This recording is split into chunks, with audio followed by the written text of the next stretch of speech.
정관용의 지금 이 사람. 여러분 안녕하십니까? 정관용입니다. 30년 전인 지난 1989년 3월 25일 평양 순안공항에 조선민항 특별기가 착륙했는데요. 바로 거기에 탔던 분들, 문익환 목사 일행이었습니다. 그해 봄 여름에 황석영 작가, 또 당시 대학생이었던 임수경 씨, 또 문규현 신부, 연이어 방북이 있었죠. 당시 이들의 방북을 두고 국내에서 격렬한 찬반 논쟁이 일었습니다마는 바로 그 89년의 민간 방북, 그것이 이후에 경제, 언론, 학술, 예술 등 북한과의 다양한 교류를 확대하는 계기가 됐다, 이런 평가를 받기도 하는데요. 오늘도 어제에 이어서 이 한반도 정세 최고 전문가이신 정세현 전 통일부 장관과 함께 민간 방북 30년이 남북 관계에 미친 영향, 또 이 통일부 장관 시절에 주도했던 각종 남북 회담에 대한 이야기 나눠보겠습니다.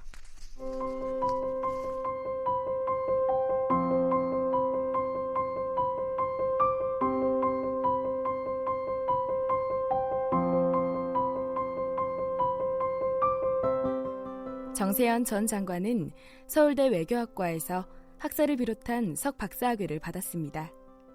1977년 현재 통일부의 전신인 국토통일원에 들어가서 남북대화 운영부장을 역임했고, 1993년 김영삼 정부 초 북핵 문제가 터지자마자 청와대 통일비서관으로 발탁돼 북핵 문제 현장에서 근무했습니다.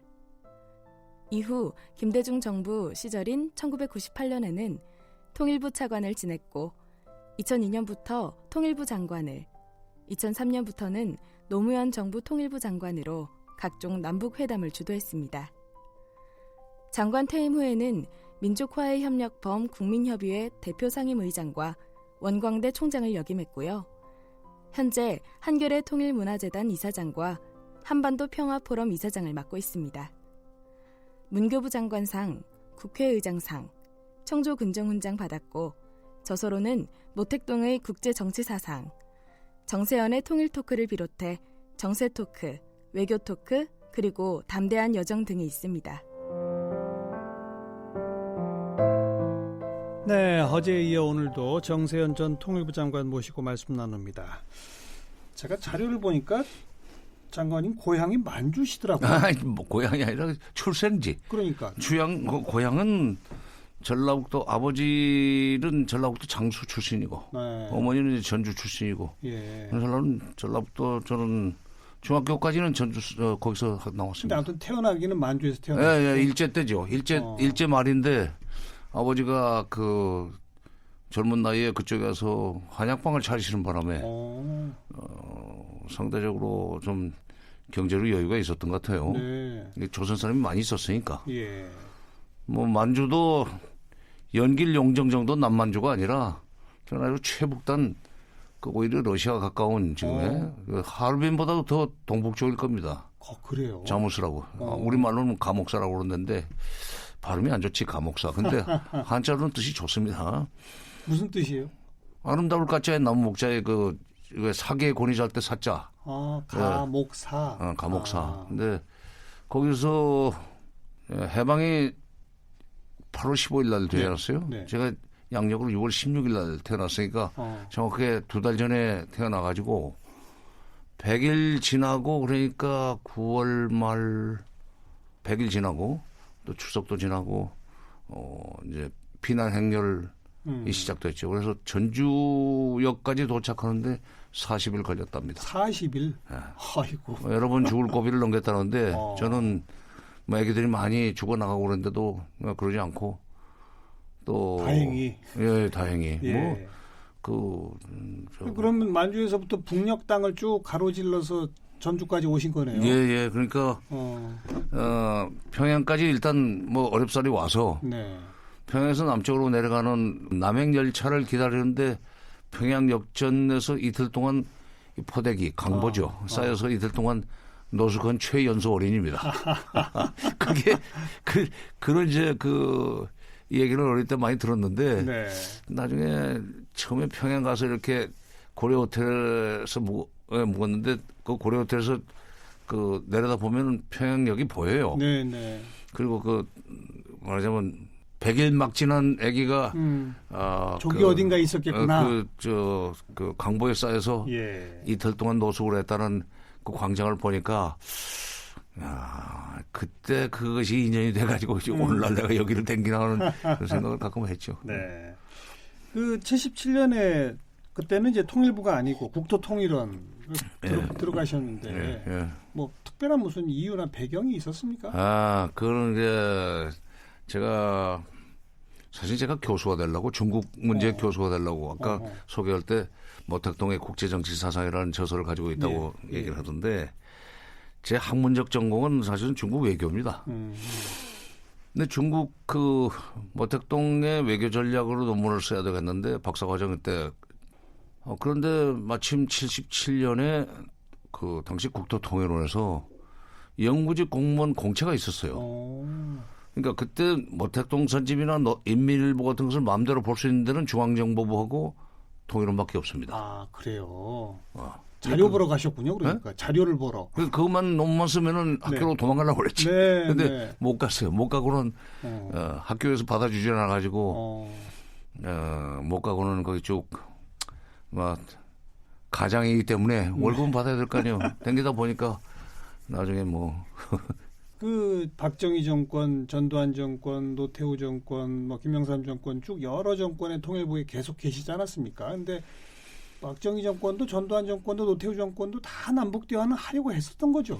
근데 이제 그 강도와 정도는 물론 다릅니다. 물론 다르죠. 그러니까 이게 협상 이론에 보면은 그 의사 협상 이제 영어로 하면 슈도, 네. 탐색 차원의 협상 그거 차원이었었죠. 그러니까 전두환 정권까지는. 네. 근데 탐색 차원의 남북 협상. 예. 남북 대화. 근데 이제 노태우 정부 들어서서 북한이 사실 80년대 중후반이 되면은 동유럽도 엄청나게 빠른 속도로 체제 전환이 일어나지만 북한도 남쪽에 대해서 굉장히 이제 경쟁에서는 졌으니까 경제가 뭐 내리막길인데 우리는 80년대 승승장구하고 그렇죠. 그러니까 북쪽에서 북쪽이 남쪽으로부터 체제 보장을 받으려고 하는 것이 분명해지기 시작했어요. 네. 80년대 후반에. 예. 그런 그 정세 상황 속에서 나온 것이 90년 가을에 시작된 남북 총리급 회담입니다. 그렇죠. 그때부터는 확실하게 합의서를 만들고 그걸 이행하겠다는 의지를 보였기 때문에 그때부터는 의사협상이라고 유사협상, 의사협상이라고 할 수는 없고 본격 협상이죠. 본격 협상이고 네. 그 이제 흐름이 사실 김영삼 정부로 이제 넘어와서 잘 발전되더라면 좋을 텐데 김영삼 정부 때는 이 북핵 문제가 터져가지고 맞아요. 북핵 문제가 해결되기 전에 남북 대화를 통해서 뭐 남북 간의 공존이나 화해 협력을 시도한다는 게 현실적으로 한계가 있었습니다. 네. 그러다 이제 김대중 정부에 들어와서는 북핵 문제가 뭐 어느 정도 이제 그때는 사실은 뭐 소강 상태라고 할까 나중에 결국 이제 문제가 더 복잡해졌지만 소강 상태였기 때문에 98년인 상황에서는 북핵 문제가 없었어요. 예. 94년 미북 간의 제네바 기본 합의가 이행되고 있었기 때문에 그래서 그때 이제 햇볕 정책을 시작하면서 그때부터는 정상회담도 할 수 있지 않았어요. 그렇죠. 그러니까 사실은 남북 정상회담은 박정희 대통령이 79년 10월 26일 날 11.6으로 서거. 11.6으로 개석을 했지만 그때 1월 6일인지 9일 날 연두 기자회견을 하면서 마지막에 평양에 어느 누구와도 언제 어디서든 만날 수 있다는 얘기를 합니다. 79년에 1월 달에. 네. 그러니까 분당국의 대통령으로서는 남북 정상회담을 통해서 자기 재임 중에 뭔가 지금 관계를 한 단계 업그레이드 시키고 싶어 하는 것은 그건 당연한 일이고 누구나 갖는 거죠. 그게 의무예요. 네. 그런데 이제 상대가 그것을 진정성 있게 받아주느냐 하는 것은 문제가 있지만 그러나 이제 그런 일로 해서 성사가 안 됐고 10월 달에 그렇게 돼가지고 그다음에 전두환 정부도 또 들어서 가지고 남북 정상회담을 통해서 뭔가 지금 북쪽의 대남 이 전략이랄까 이렇게 변화 가능성 같은 걸 탐색하기 위해서라도 정상회담을 하고 싶어서 예. 그때는 이제 접촉은 했죠. 계속. 밀사가 왔다 갔다 했었죠. 밀사가 왔다 갔다 했었는데 그때 밀사 안 역할은 됐고. 누가 맡았어요? 전두환 정권 때. 그때 박철원 의원. 네. 그다음에 전두환 정권 때부터 박철원 그렇죠. 의원이 역할을 실수였었죠. 그다음에 나중에는 서동권 부장도 움직였던 걸로. 안기 부장. 네. 또 저쪽에서 허담 대남 비서 조국평화통일위원회 위원장 예. 왔었고. 노태우 정부 때도 사실은 뭐 남북 정상회담을 하려고 이제 애를 많이 썼죠.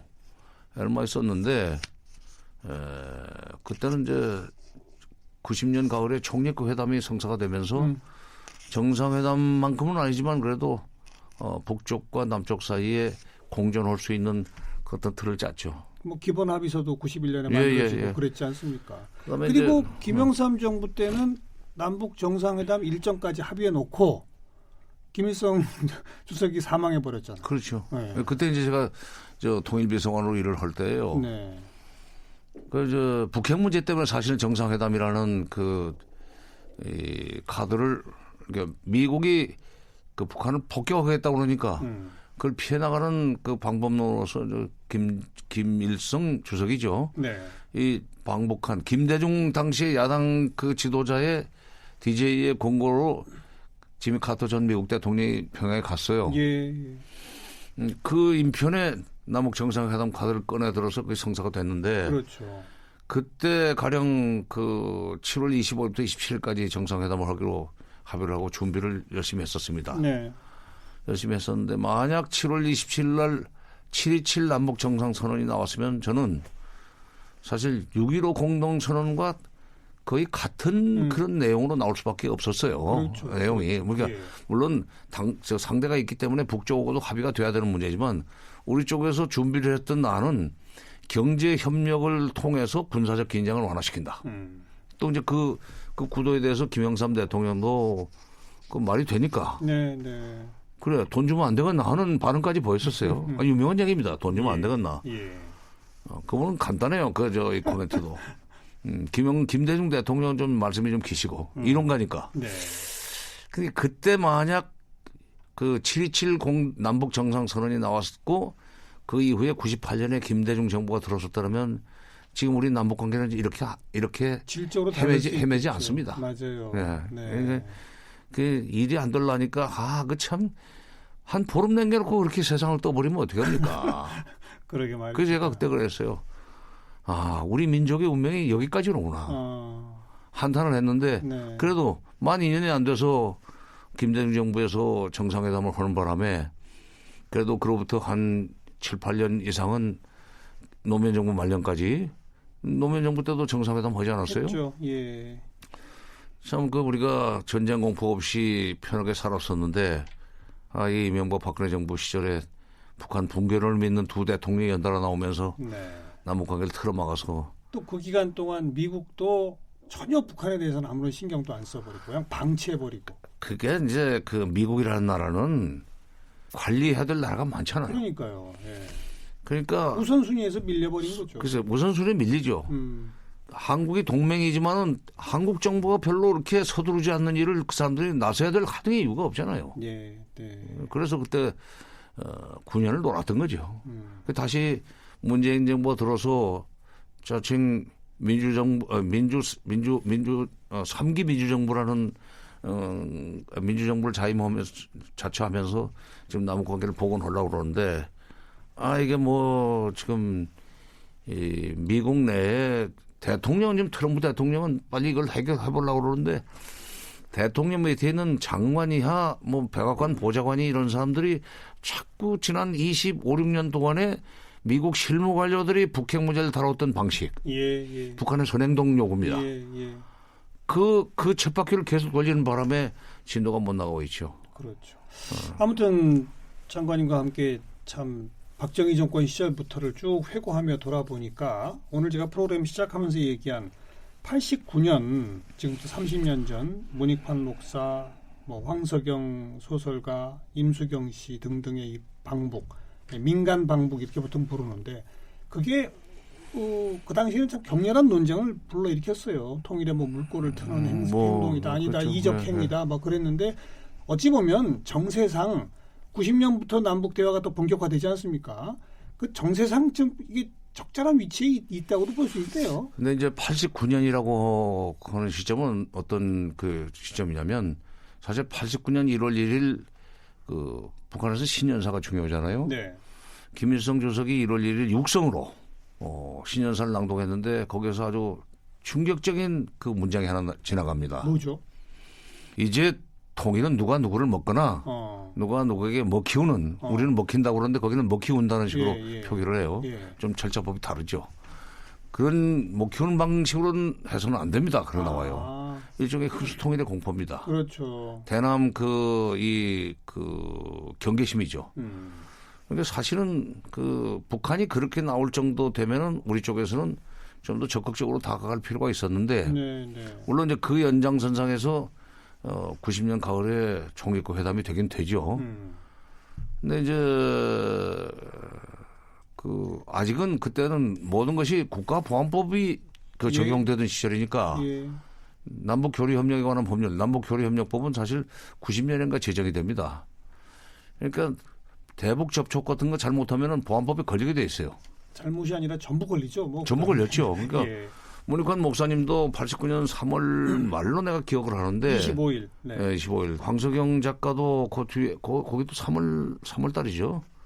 그다음에 임수경 당시에 그 학생인데 그때 그 당시에 노태우 정부의 대북 정책의 이 기조 차원에서는 가만둘 수가 없는 법으로 다스려야 되는 그런 행동이었었죠. 근데 다만 이건 있습니다. 임수경 학생이 지금은 이제 학생도 아니지. 그래서 국회의원도 지내고 전 의원인데 그때 임수경 학생이 평양에 들어가서 북한에 굉장히 큰 충격을 준 것은 틀림없어요. 그렇죠. 왜냐하면 그냥 북한에 고분고분하지 않았잖아요. 그렇죠. 또. 아니 김일성 주석이 그 하사했다고 그러는 이 소년단 스카프 빨간 거 이것을 팽개쳤다든지 그다음에 또 그 학생에 불과한데 그때 운동권 사람들이 책을 많이 읽지 않았어요.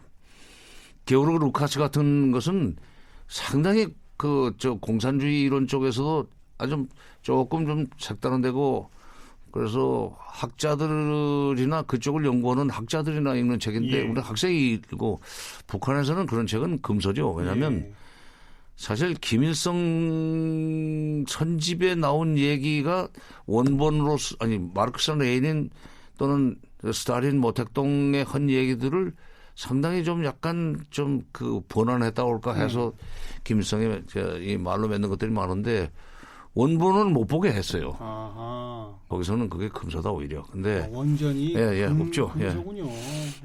그런데 그런 상황에서 김일성 대학 교수들도 잘 모르는 르카치 얘기를 하니까 이야, 이 대학생이 저렇다면 그런 충격도 줬고 김일성 주석을 남쪽에서도 무조건 존경하고 따른다고 알고 있었는데 아니고 이거를 스카프를 좀 매지를 않으니까 이게 그게 아니라고만 하는 절대적인 전제인 줄 알았는데 그게 아니다. 남쪽에서는 그게 안 된다는 것을 알았지만 말은 못했을 거예요. 그래서 임수경 학생이 그때 그런 것은 이제 어떤 점에서는 북한 사회가 자기를 되돌아볼 수 있는 계기를 만들었다는 점에서는 의미가 있는데 문익환 목사님 그 방북 관련해서는 내가 나중에 김대중 대통령한테 직접 들은 얘기입니다. 어떤 있습니다. 그때 두 분이 그거 가지고 조금 다퉜어요. 김대중 대통령과 김대중 문익환 대통령이 목사가 지금 가시지 마십시오. 가지 말라고 했는데 왜냐하면 이게 그동안에 소위 진보적인 그 입장에서 남북 문제를 풀어나가려고 하는 사람들의 입지를 오히려 어렵게 만들 수 있습니다. 그럴 수 있죠. 하지만 그 보수 정권의 반격이 시작이 되면은 그러니까요. 진보 지식인들이 하는 통일운동에 굉장히 좀 나쁜 영향을 미칠 수 있으니까 모든 걸 이적 행위로 몰아갈 수도 그렇죠. 있으니까. 그렇게 맞았다고 그러시더라고요. 근데 그냥 강행을 하길래 그다음부터는 문 목사님하고는 좀 얘기가 안 됐어요. 그렇게 말씀하시더라고요. 네. 돌아가신 분이지만은 하여튼 제가 그래요. 직접 들었어요. 벌써 민간 방북 30년이 네, 그렇네요. 황석영 작가는 그거 갔다 와서 고생을 많이 했죠. 그렇죠. 네. 망명도 오래 하고 그 장길산 때문에 감옥도 오래 갔다 오고. 네, 장길산 네. 때문에 김일성 주석이 아주 여러 번 황석영 작가를 만났다고 합니다. 그나저나 정세현 전 장관도 북한 측하고 직접 대화도 여러 차례 있었고 북한도 자주 다녀오셨죠. 근데 대장간에 식칼이 없다고 이게 통일부에서 그 하는 사람들은 사실 공식적인 회담 때만 가야 되는 관계로 그 횟수는 많지 않습니다. 예. 근데 이제 오히려 요즘 같으면 뭐 대북 그 사업하는 사람들 네. 또는 김대중 정부 들어와서지만은 현대아산이 그 금강산 관광 사업을 그렇죠. 시작할 때 그렇죠. 그때 뭐 정주영 회장이 소떼 몰고 가고 또 정몽원 회장도 수시로 출입하고 그 밑에 실무자들도 뭐 우리한테 와서도 그랬어요. 내가 뭐 400번 갔다 왔다고. 400번. 근데 이제 뭐 하여튼 그 민간인들보다는 적게 다녔는데 네. 그래도 그냥 이 정적 당국자들하고 회담을 하면서 뭐 만났기 때문에 물론 이제 평양만이 아니라 뭐 그전에는 평양 회담을 하기 전에는 주로 베이징에서 만나지 않았어요. 중국에서 먼저. 네. 베이징에서. 그다음에 또 그 전에는 이제 판문점.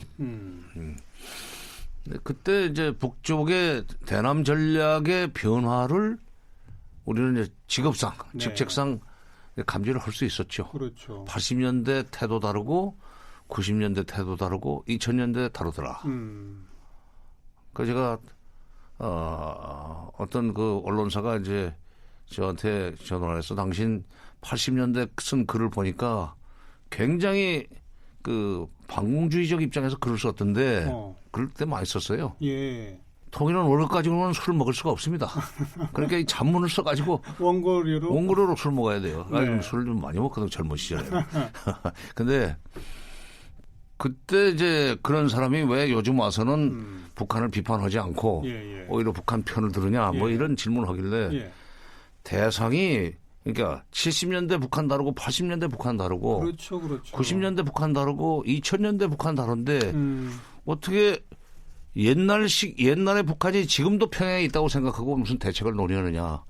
그러니까 무슨 내가 단순한 논객이라면 옛날 얘기를 하겠지만 옛날 그 고정관념을 가지고 하겠지만 나는 정책을 계속 그 개발하고 추진해야 되던 사람이기 때문에 입장이 바뀔 수밖에 없다. 그렇죠. 아니, 80년대까지 북한은 통일전선 전술로 그렇죠. 어떻게든 남쪽을 먹으려고 했던 거 아닙니까? 2대1 전략이라는 게 있어요. 예. 인구가 우리 쪽이 2배고 저쪽이 우리 반이지만 남쪽을 두 쪽 내면 반은 우리 편이다. 예. 그럼 우리가 오히려 2대1로 남쪽을 넣을 수 있다. 그래서 이제 그런 2대1 전략이 있었기 때문에 이쪽에서도 정부 비판을 무조건 친공, 영공 내지는 뭐 요즘은 종북이라고 그러지만 그런 식으로 보안법으로 몰아가지고 맞아요. 제거를 하고 그랬죠. 하여튼 그렇게 달라지는 북한의 모습을 쭉 오래 지켜보셨는데 특히나 김정은 체제 이후에 북한은 또 한 번 질적으로 변화하고 있는 거 아닙니까? 예, 김정일 북한하고 김정은 북한이 좀 다르다고 봅니다. 네. 근데 그거는 그러니까 김정일 위원장 시절만 해도 사실은 미국과 1대1 협상을 할 수 있는 협상 카드는 없었어요. 왜냐하면 그게 이제 기본적으로 이 미사일 사거리가 짧으니까 대륙간 탄도탄이 돼야 되는 거죠. 미국이 이렇게 겁을 안 냈어요. 네. 핵실험 서너 번 해도 그건 별거 아니다 이런 거였었는데 김정은 시대로 넘어오면서 놀라운 것이 2012년부터 2017년 11월 29일 13,000km짜리 ICBM 개발에 성공을 하고 난 뒤에 국가 핵무력 완성을 선언을 하지 않았어요? 그때까지 성공 실패를 거듭하면서 90번 미사일 발사를 했습니다. 네. 그러니까 그 90번을 작심을 하고 90번 미사일 시험을 하는 전략은 전략적 그 목표는 미국과의 대화죠. 미국이 무시할 수 없어서 괄목상대하게 만들어야만 예. 대화에 나와줄 거다 하는 계산으로 했던 건데 예. 결국은 그 이후에 트럼프도 입을 닫고 남북 그 정상회담을 계기로 해서 북미 정상회담을 문 대통령이 추진을 해주니까 회담에 나오지 않았어요. 네. 그러니까 그런 전략 면에서 차이가 있는 것은 뭐 시간에 흐르면서 나타날 수 있는 거지만 국정 철학이랄까 이게 좀 그 김정일 때하고는 다른 것 같다. 네. 역시 네.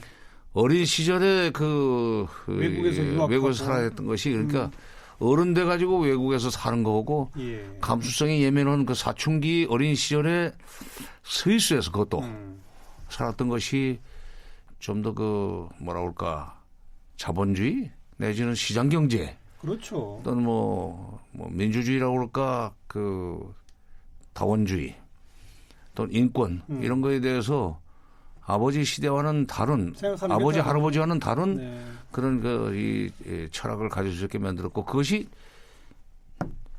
경제를 위해서는 내가 힘들게 만들었지만 핵과 포기할 수 미사일을 내놓을 수 있다. 예. 이렇게 이제 달라졌죠.